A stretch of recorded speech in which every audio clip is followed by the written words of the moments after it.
we provide you the platform to turn your dreams into reality.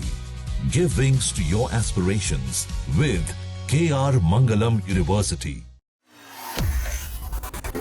जहां एक तरफ America ने ईरान के खिलाफ जमीनी हमले की तैयारी शुरू कर दी है, वहीं अब रूस के सबसे खतरनाक और वफादार चेचन फाइटर्स ने इस जंग में कूदने का ऐलान कर दिया है। क्या पुतिन के ये जाबाज लड़ाके अमेरिका के खिलाफ ईरान की ढाल बनेंगे?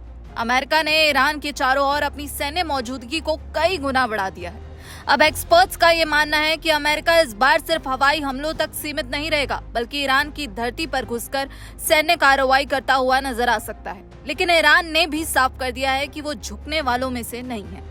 ईरान की Islamic revolutionary guard corps IRGC के प्रवक्ता इब्राहिम जुल्फिकारी का बयान सामने आया। उन्होंने चेतावनी देते हुए कहा, अगर किसी ने हमारी सीमा में घुसपैठ की कोशिश की तो ईरानी सेना हमलावरों के पैर काट देगी। ये बयान सिर्फ धमकी नहीं है, बल्कि ईरान की उस तैयारी का हिस्सा है जो उसने दशकों से अमेरिकी हमलों को रोकने के लिए की है। अब बात करते हैं उस खबर की जिसने अमेरिका में हलचल तेज कर दी है। ईरानी सरकारी मीडिया प्रेस टीवी के मुताबिक रूस के चेचन गणराज्य की सैन्य इकाइयां ईरान में तैनात होने के लिए तैयार हैं।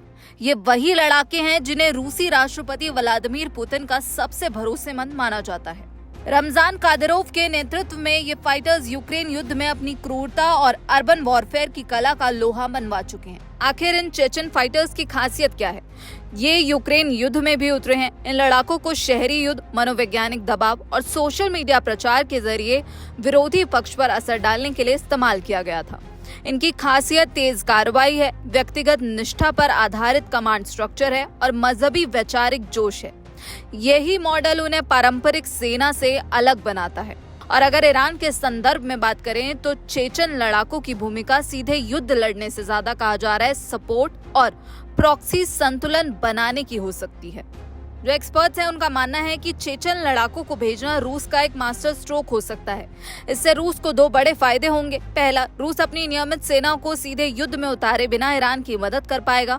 वहीं दूसरा, यह अमेरिका को सीधा संकेत है कि पश्चिम एशिया अब सिर्फ अमेरिका का मैदान नहीं रहा, रूस भी यहाँ एक बड़ा खिलाड़ी है। आपको बता दें, लगातार ऐसी रिपोर्ट्स निकलकर सामने आ रही थी कि रूस पहले से ही ईरान को ड्रोन, एयर डिफेंस सिस्टम और खुफिया जानकारी दे रहा है, लेकिन इन आरोपों को क्रेमलिन की तरफ से नकारा गया है। ऐसे में अगर चेचन लड़ाकों की बात करें तो कहा जा रहा है कि अगर इनकी मौजूदगी ग्राउंड लेवल पर होती है तो प्रॉक्सी बैलेंस ये बनाते हुए नजर आएंगे, जिससे अमेरिकी सैनिकों के लिए ईरान में टिकना मुश्किल हो सकता है।